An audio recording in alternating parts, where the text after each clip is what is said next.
Good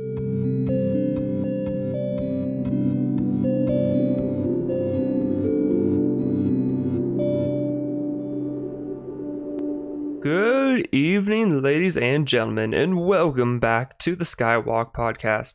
It's the fourth installment of the podcast, so thank you for tuning in.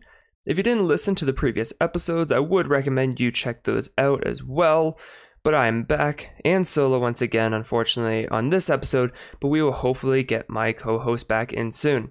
I know I've been saying that for like a couple episodes now, but because of my observatory job, I moved off to college sooner than most other people, and I have a lot of free time when I'm not working. So that's why I've been trying to put out these episodes the best I can, bust them out a little bit, catch up.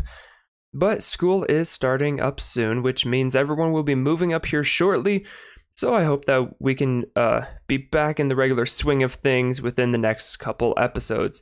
I'm also slowly transitioning this background of me portion into a general news and updates section, so bear with me. I think by the next episode I'll make it like that, but for now, we will have a little bit of the best of both worlds. One thing that I would like to mention is that the Extra Life Tabletop Weekend is next weekend as of recording and posting this. So be on the lookout for special content and most likely a live stream on my YouTube channel that I'm very excited for. Like always, I'll go over a couple things and then we'll jump right into the episode. So hello, I'm Gavin, your host for this podcast. I'm an astrophysics major who hopes to pursue a PhD in the field. In my spare time, I do astrophotography and I'm a nerd for all things space. I also work at an observatory, so now I can feel my love for all things space in all aspects of my life. But that also means I will be getting more knowledgeable in this field a lot faster than I expected, so all that info will be passed down onto you guys. You may have also heard of me through the other things I do. I run 2 other podcasts that you should be able to find on whatever platform you're listening to this one on. The first is my newest podcast, Dice and Card. In that podcast, I review and explain the playthrough and my thoughts on some board and card games that have been sent to me graciously by some companies. Very exciting stuff. The second episode actually just came out a couple days ago, and in that one we talk about A Game of Cat and Mouse, which is a game by the team over at Exploding Kittens. It's a really weird, wacky, kind of almost table tennis-y pinball type of game. It's cool. My other podcast is called the Hot Cocoa Chats Podcast, where I run script-free with a guest. We just kind of chit-chat about whatever we want. It's bonkers, it's calming, and it will hopefully be getting more episodes soon. I also run my own mostly gaming YouTube channel called Zombified. That's ZOMBEFIED for those that need the spelling, along with accompanying social media accounts for everything that I do. So make sure to check those out. Those links will be in the description. I think the only thing I don't have a social media account for is a Hot Cocoa Chats. Alright, but that's enough about me. If you want to learn more about the things that I do in my personal life, it's best to go check out that YouTube channel where it's more personal. Dice and Cards, I don't get too personal in that one. It's mostly just about reviewing, and Hot Cocoa Chats is also, like, that's the whole point of it, is just talking, getting to know me and stuff like that, and my guests. Alright, so I'll probably stop doing as big of an intro for the future episodes, but for now, bear with me. Again, I will make this quick. In the Skywalk Podcast, I will spend each episode talking about a different space object. I'll go through a couple different categories of information and tell you guys about this object. Every once in a while, though, I will take a step back and we will look at the bigger picture of these objects, and I will pick a constellation that I will talk about. In these special episodes, I will be joined more closely by my friend Jillian, who is usually a co-host, and she'll be more involved in those episodes since she is kind of the resident astrology nerd, and I do not do astrology, so she's going to be the one for all the astrology needs when we get into constellation stuff. Along with the episodes, make sure to follow along on the Twitter at SkywalkPod, where I'll be posting graphics to go along with what you're listening to so you can get a better grasp of what I'm talking about without having to scour the internet.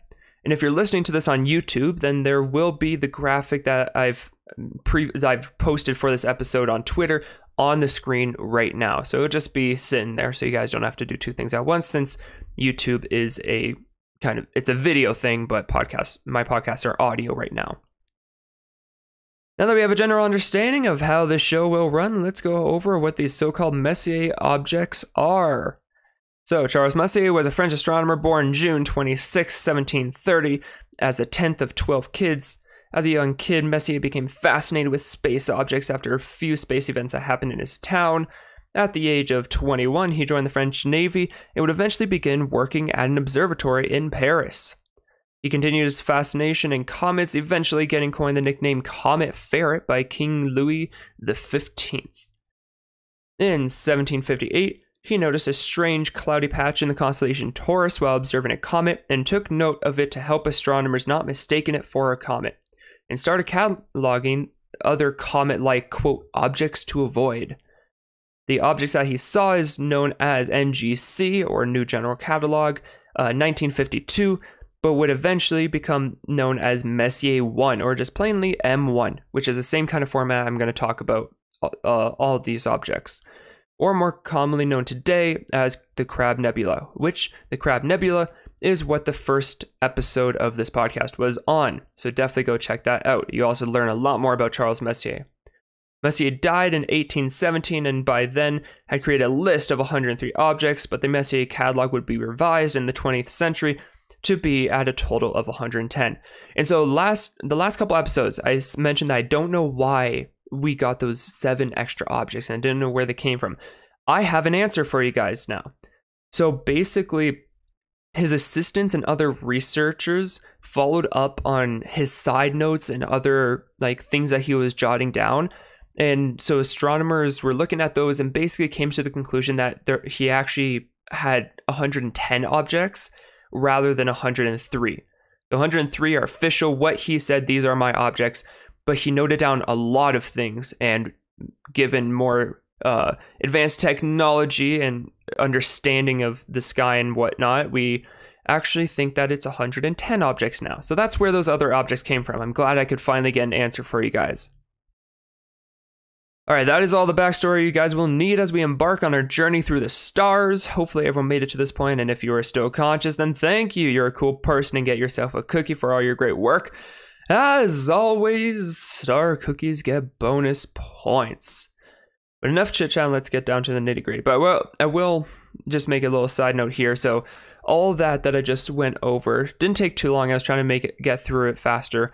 I'll keep a little bit of a review of who Charles Messier is and do more basic overview of the things that I do. But after this, it'll be 5 episodes, and this is the 4th episode. So I think that's enough time that you guys should at least go back and listen to the original ones to get a better understanding of who I am, who Charles Messier is, all that kind of stuff. So I'll phase those parts out, and I'll probably put in, I'm thinking kind of just a general space/life update.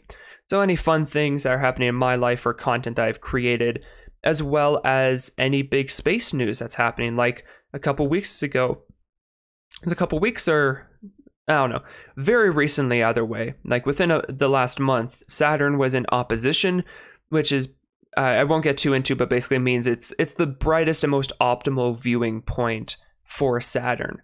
And so little things like that, or any cool space news that I hear or see. So that's just a heads up of what I'll probably be changing this intro section to before we get into the objects. But like I said, without further ado, let's get into it. So Messier 4, which is another globular cluster. M4 does actually have some notable stuff to it. This cluster was discovered in 1745 by the Swiss astronomer Jean-Philippe Loy de Chezeaux. I hope I pronounced that well. I'm usually not good at pronunciations, but let's hope so. He originally cataloged it in his own catalog as number 19. On April 13th, 1752, the French astronomer Nicolas Louis de Lacaille noticed it and cataloged it as locale L.9. He noted that it, quote, resembles a small nucleus of a faint comet, end quote.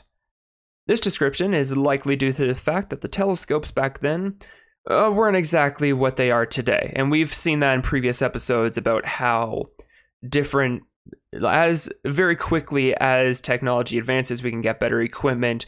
We start understanding stuff a lot better than what we used to.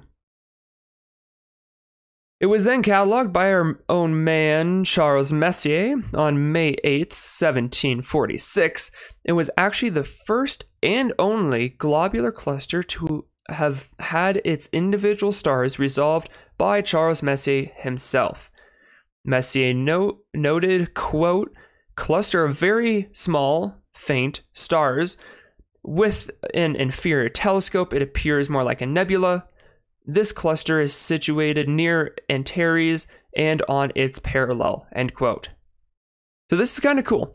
If you guys remember, the other globular clusters that we've gone over so far, some found by Messier himself, they weren't resolved until William Herschel looked at them later with a bigger and better telescope, like 20 years later. And so this one is actually Charles Messier himself being able to identify those individual stars, which are really cool. Because remember, previously he saw these globular clusters and didn't realize that they're what they are. He thought they were nebulae or any type of thing. And actually, one, he made a note being pretty stern that he's like, there is no star here. But this one, he actually said, oh yeah, no, it's a cluster of stars. Which kind of makes me think, why didn't he go back to the other ones later and be like, wait a second, maybe those other ones are like this because it kind of resembles the same shape? But who knows? I thought that was cool. So we have these three astronomers that got their crack at discovering the object, and with our man, the Comet Ferret, actually resolving the stars.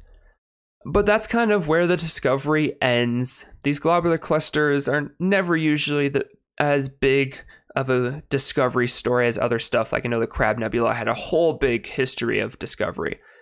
But like we know now, or if you're just listening to this episode for the first time of the podcast, that globular clusters are some of the oldest stuff in the known universe. So that kind of explains why discovery is like, well, they've always been there. So now we know where it came from, what does it look like, and all that. So last time, my definition of a globular cluster was that we think these are from near the beginning of the universe's creation, where galaxies weren't completely a thing yet. So these are high densities of stars that were eventually picked up by the Milky Way and now orbit within it. I will expand on that theory a little bit more so that we have a bit more science behind it. And so one thought is that these globular clusters had to have formed from giant, absolutely insanely large clouds and masses of gas. Because, there's just gas floating in space. The gas gets compressed and collapses and forms stars, which is still how stars are formed today. If you look at the pillars of creation, which is a very beautiful, look at the NASA photo of that, it's beautiful. The pillars of creation, which actually is part of something that we'll talk about later, is a star forming region, and it's just huge densities of gas, so that there's so much that basically over time it just forms together in kind of snowball effects, kind of like literally throw a snowball in snow, it gets bigger, and then the bigger it is, it just like kind of exponentially gets larger. Fusion happens once gas gets too compressed, and that's how stars are formed and ignite. But the universe is old enough that there is less free gas available today than there was at the start of the universe, when things were still relatively close and hadn't had the time to expand as much. Because remember, we're going with the theory of the Big Bang Theory, so some sort of singularity point, explosion, everything was created, so everything was really close together relatively, considering that the universe is 13.8 billion years old. That's a long time for things to expand. So things are moving very fast, and over billions of years, everything gets really far out of each other's reach. And so since everything is spread out so much, that's why we don't see new clusters really today forming, because there's just not as much gas. There's not these huge, insane, unfathomable amount of gas to form like these hundreds of thousands of stars in one area. We have stellar nurseries that are enough to make like a bunch of new stars, but just not enough on the scale of this, when all there was just gas and matter ready to like be created into objects. So that's a little bit more sciencey of why these are such old objects and where they came from. So with a right ascension of 16 hours, 23 minutes, 35.22 seconds, and a declination of negative 26 degrees, 31 seconds, 32.7 minutes, and a radius of roughly 35 light years, M4 can be found in the constellation Scorpius, the Scorpion. So last time we talked about how constellations have big areas in the sky designated to them. Like there's constellations we always think of as the stick figure drawings that are kind of connect the dots between all the stars, which yes, those are the shapes within the constellations, but constellations are giant sections of the sky that kind of fit together like puzzle pieces. But don't worry about that for this constellation, because it is quite literally in the heart of Scorpius. If you look due south, like in you as a person, not in the sky, but just like north, south, east, west, if you look due south, the opposite direction of Polaris, the North Star, you will basically immediately find this constellation. It is not that hard to find. It just depends where it is in the sky, depends on time of year, time of night, blah, blah, blah. But Scorpius is this curved sort of semi-serpent looking constellation. Even though it's a scorpion, it kind of looks serpenty with how the stars are curved. And it's right on the vertical line that makes south. You should see a very bright, very red, very flickering star. So due north, due east, due west, due south. If you look due south, basically Scorpius, depending on where it is, you should see this very red, flickering, flashing star. This is called Antares, or it's basically literally translated to like anti-Mars or not Mars, because it's a very red-looking star that, you know, we don't want it to get confused with the actual planet. And it's red for a lot of for a different reason, but that's just because of the phase in the star cycle it is a red giant. It is slowly starting to swell and die out and eventually explode. And that is right near the head of the scorpion, in like the shape of Scorpius, the head. Down and left of Antares is where the curved body starts, and the three bright stars to the right of Antares, and the stars are vertical, so like right to the right there's one, up there's one, down there's one. Those three make up the head of the scorpion. So some say Antares, especially since it's red, kind of makes up the heart of the scorpion. Anyways, you found Scorpius and Antares, while M4 is just to the right of Antares, like relatively right next to it. You shouldn't have to go far at all. I think this is the most straightforward object that we've had to find. So that makes me very happy. It's so easy to find. And also, like, make sure it's always good to go to the Twitter just to get your head wrapped around it a little bit better. But again, Scorpius, there's a big red star right in the heart of it. That's Antares, and just to the right of it, assuming Scorpius is kind of upright, right to the right of it is M4. And actually, I was talking to someone at the observatory, and they said depending on the eyepiece and stuff, you could actually get both objects in the same eyepiece, the star and the cluster. So pretty close, you know? So towards Scorpius, M4 is just about 5,500 light years away, roughly. I saw two different things, 5,500 and 7,200, but it probably depends on when those publishings were put out there. Remember, a light year is a measure of distance, not time. This actually makes it the closest globular cluster to us. I believe in the last one we talked about the farthest one. This one is the closest. So what does M4 actually look like?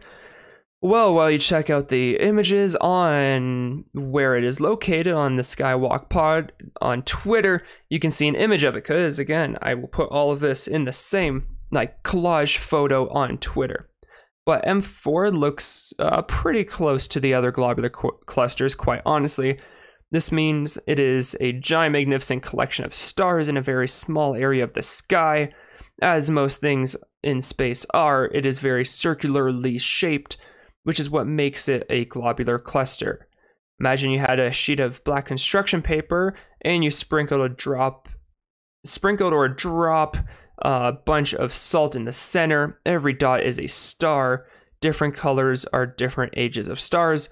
The object has a notable amount of red and orange stars, actually. I thought it was kind of cool because some of the other clusters are kind of just like, they're all relatively the same color, but this one had a lot of red and orangey stars, and I like the red stars.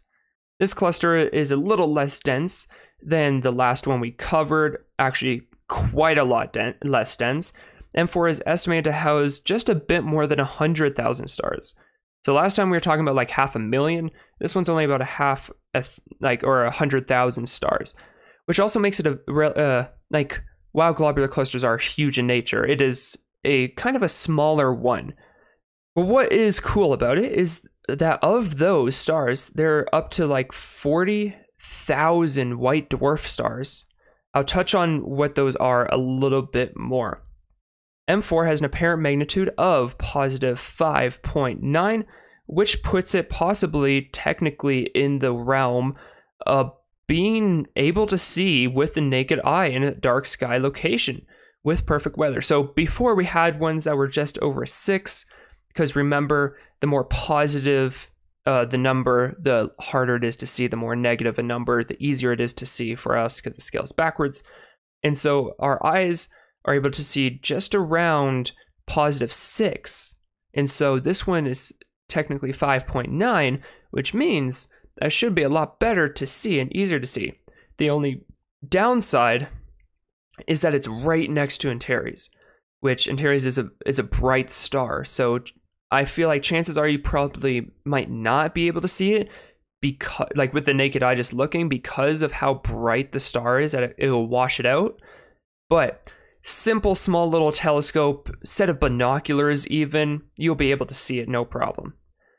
And also everyone's eyes are a little bit different, so, you know, it kind of changes in astronomical viewing. So it all depends, but either way, it's right around where our eyes can see, which is cool. And speaking of, the best viewing time for M4 is during July. So we just kind of passed it, but it means it's still going to be pretty good to view right now, since we're doing this episode in August. And like usual, I couldn't really find any sort of cultural representation or history records of significance for M4, so instead I'll use this time for a couple quick facts. While Messier 4 is the closest globular cluster, it is also generally one of the closest Messier objects, like in total. I think there might be 2 that are closer than it, but it's right up there with like being the closest. The object is known to have 2 distinct classes of stars, which we believe means it underwent 2 separate cycles of stellar formation, which is really cool that this cluster happened in 2 different chunks. I mentioned earlier about the 40,000 white dwarf stars. White dwarf stars are the dying cores of stars. They are cooler, fainter, and difficult to detect. For reference, in M4, the brightest white dwarfs are no more luminous than a 100-watt light bulb if it were at the distance from us to the moon. So that's pretty faint. And the faintest of these white dwarfs in the cluster is that of a 2.5 watt night light at the same distance from us to the moon, a 2.5 watt night light. So basically, they're incredibly faint. But these white dwarfs are the end of the life of a star whose mass is smaller than that capable of being a neutron star or black hole. So kind of stars have 2 different paths.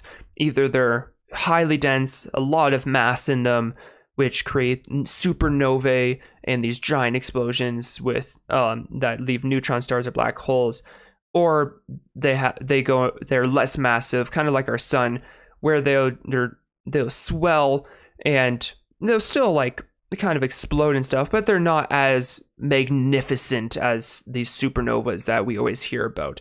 So those are kind of the two paths. So white dwarfs usually come from that one. These white dwarfs begin extremely hot and then cool until they become a black dwarf. They calculated that this process should take actually longer than the current age of the universe, 13.8 billion years.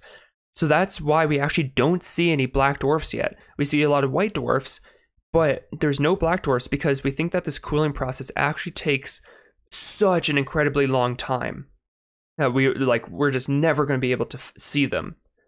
And so Messier 4 does seem to be a relatively important and sort of studied object.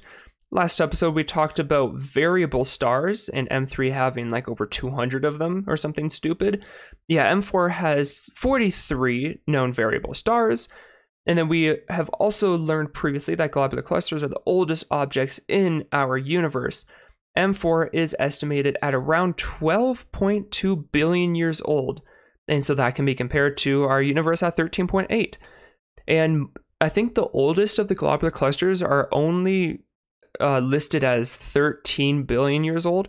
So this being at 12.2 is actually really close to being some of the oldest globular clusters. So that is your guide into the very close object that is Messier 4. This object is kind of nice to view since there are a lot of brightly colored different types of stars. I have been fortunate enough to get a look at more globular clusters through telescopes at my time at the observatory so far. So I can say that first-hand globular clusters are really cool and bright to look at. Not like burn your eye out, but you don't have to strain at all to look at these objects. And actually, last night we got a surprising amount of clear sky, even though it's supposed to be completely clouded over. It was actually perfectly clear because weather apps. But I was able where I am to be able to see the Perseus double cluster actually just with the naked eye. And same with the Andromeda galaxy. You can actually see a fuzziness of these objects because our eyes can't make out light that far, but we can kind of see shapes. And so we see this general fuzzy circle that is these clusters because these clusters are so bright. It's really cool and fascinating. I'm starting to really love globular clusters. But there we go, getting in another globular cluster down. And I know I mentioned before that we were kind of in like a little section of the Messier objects that has a lot of globular clusters. The next one will be another globular cluster, but then after that, we start getting into open clusters, nebulae, all that kind of stuff. We start getting into different objects. So I know we kind of have to work ourselves through this, but we will make it. We're almost there, guys, and then we're going to start talking about some really cool objects. So thank you to all of you, the audience, for those that stuck through to the end of this. You know, something I haven't talked about much is the Twitter, as always, so make sure to go check out @SkywalkPod on Twitter to see the images I talk about in the episode and to stay up to date on the latest and greatest with this podcast. Also, don't forget, I have a new podcast that you should definitely go check out. The last episode is on the game, A Game of Cat and Mouse by Exploding Kittens. Not to mention, you can go check out my other podcast, Hot Cocoa Chats, in case you want an unscripted banter between people for an hour. Lastly, don't forget to check out my YouTube channel, Zombified, for your gaming fix and for the Extra Life tabletop content coming up. Because, again, remember, I should be doing a live stream and maybe doing some exclusive content that could be really fun. I'm still working out all the logistics, but I have some ideas in mind. All right, I'll get over your hair, guys. Rate 5 stars, comment, let me know how you guys liked it, what you guys think of this object, if you like it, if you didn't. And I will see you guys in another episode.